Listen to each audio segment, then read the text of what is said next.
Hey everyone, James from TDB here, bringing you another Inbetweenisode. Today, going to be talking about a little more Xiaguan teas, a recipe, the Iron Cake 8653. But this one's going to be a little different than the 8613, 8673 episodes I've done, in the sense that I am bringing on a older version of this tea, the 1999 Iron Cake, which is actually a fairly famous production. I had the opportunity to split a cake with a few people, so I did that mainly for the reference material, and just because I was very curious to just sort of get more repetitions on this. I think I'd had it once or twice before, but probably about as famous of a Xiaguan production as you would have in like the last 23 years.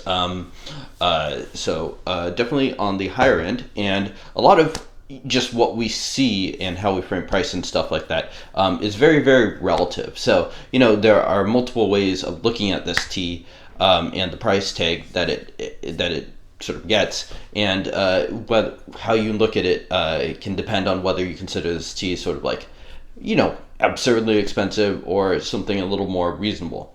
Like, for instance, you could compare it to dye, and in comparison to dye productions around this time, it's actually pretty reasonable. So this cake, I think I got it a little bit earlier, so it wasn't quite as expensive, but I just checked the price reference, and it's around $1,000 or so. So it's about $3 a gram for a 357 gram cake, so more or less. So $1,000. $1,000 is not cheap, but you're also getting 357 grams. So compared to dye cakes, which can often be up to $10,000 in that same range, if you're talking about like the higher end big green tree with good storage, then yeah, those teas are a order of magnitude more expensive.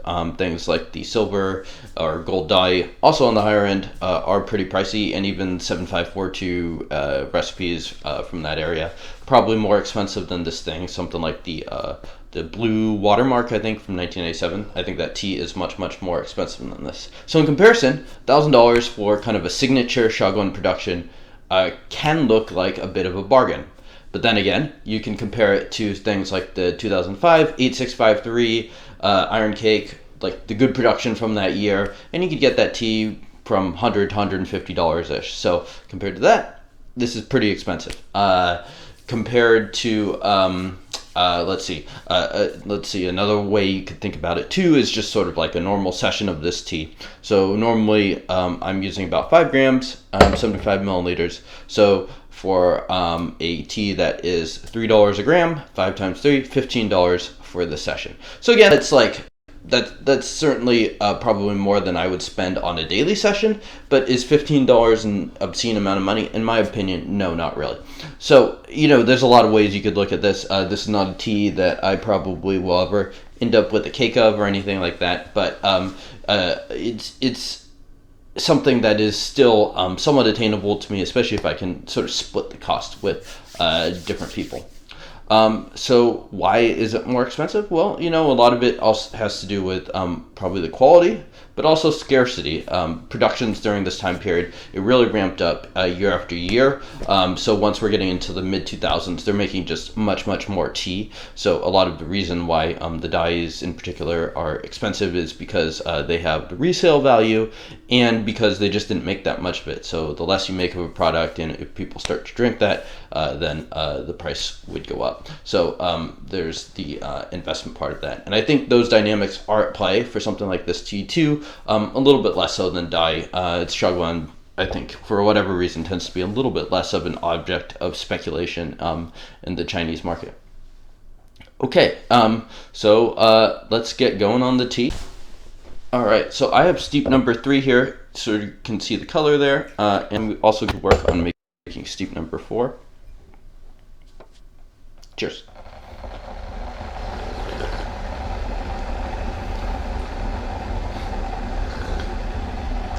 Very aromatic. There's definitely still a fair amount of astringency and bitterness to this. This tea could definitely use some more time. Storage is Shenzhen, which is just a little bit outside of Hong Kong in the mainland China. and so that would mean it's fairly hot and humid there. But this storage is definitely on the dry end of what I would expect, probably actually on the most dry end of what you'd expect from that sort of part of the world. So we're talking definitely a tea, even though it's outside of Hong Kong, that's pretty far from traditional storage and that sort of thing. And, you know, I think that just tends to put this tea on a slower trajectory. I think a tea like this, if it was traditionally stored, would probably be really excellent right now. As it is, I think this tea probably needs a little more time. So iron cakes also can be a little tricky to brew. So doing it in Xiaguan, which in some ways is kind of nice because you can react to the leaves decompressing. On the other hand, pots are also good, so your mileage may vary. I could see the case for both sides there. Definitely kind of a woody, very Xiaguan taste. I get some of that menthol that I really like. I get some of that too in the 8653 2005 productions I am a fan of. Yeah, really rich in the menthol and pine. I would say the density of the tea is not super dense yet, which is kind of interesting.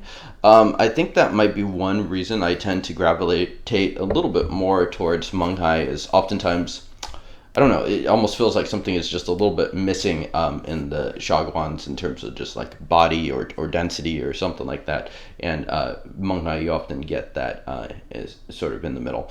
I don't know. That's a little incoherent, but cheers.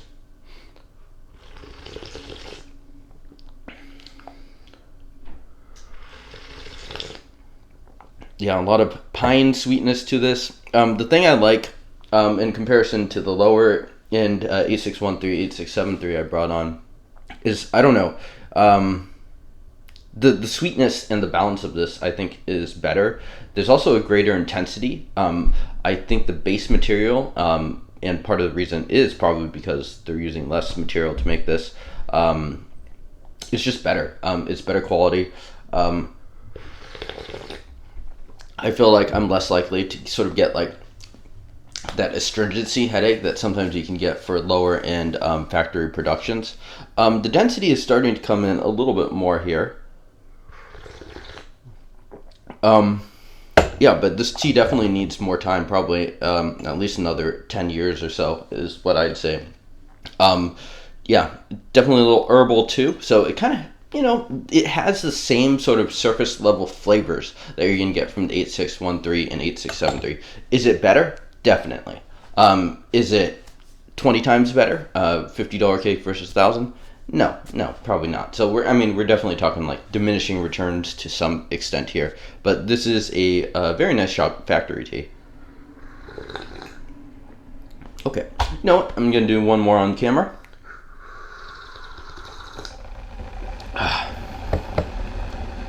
And so, also going to pay attention to sort of how the aftertaste and stuff like that evolve in the mouth before I give this a rating.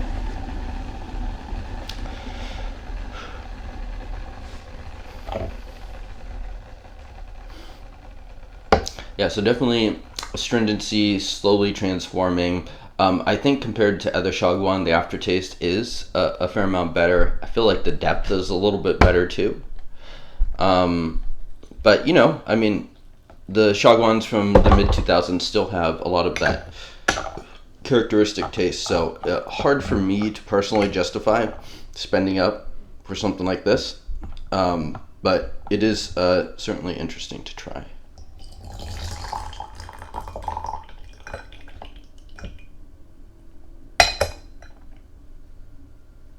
If it were just me, I'd probably pour straight into this, but because I want to cool it down a little bit more, I'm going between the Chahai as well.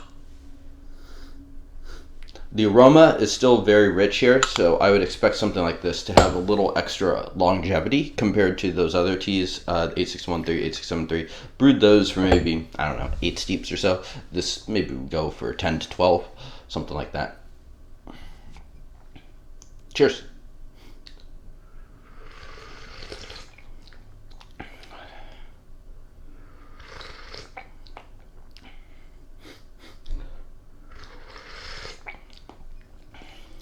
Yeah, so let that cool down just a little bit. But, you know, this tea is pretty constant, steep in, steep out. I'd say the first two that I did off camera were a little bit lighter than these later ones, but I think that's just kind of a factor of the iron cake coming apart. And if maybe I leaned a little bit longer into those early steeps, it would have been sort of more even in that sense.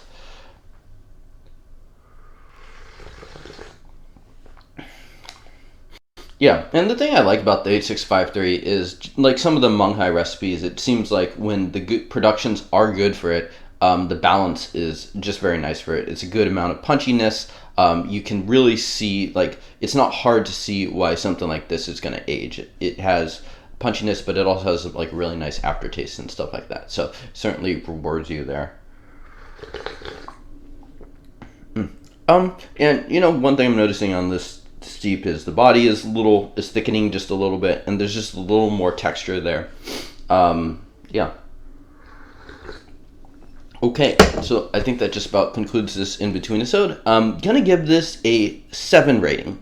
There are definitely some teas that I own that are cheaper that I like more, but definitely a pretty high-end and very solid all-around factory tea. So definitely one, you know, it's worth trying some of these higher end Xiaguans if you do get the opportunity. Obviously, buying $1,000 cake is probably not something I would recommend for most people, but you know, get a split together, try some. I know Teas We Like has sold some sort of similar era Xiaguan iron cakes and things like that. Really interesting to try.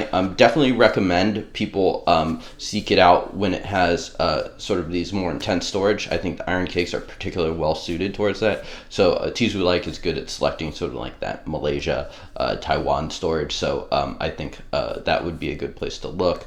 The storage on this, if I'm being honest, the storage is fine, but I would prefer it to be wetter, especially for this iron cake. I think this tea is now 22 years old. It'd be nice to drink it before it's something like 35 years old, but at this sort of trajectory, that's probably what I would look at. I could drink this tea now. I just think it'd be better to wait until it's in a little bit of a better place. So that's my take there. Thank you all for tuning in. Let me know what the highest in Xiaguan recipe you've tried is, what production, what tea it is, and I will see you all next time. Cheers.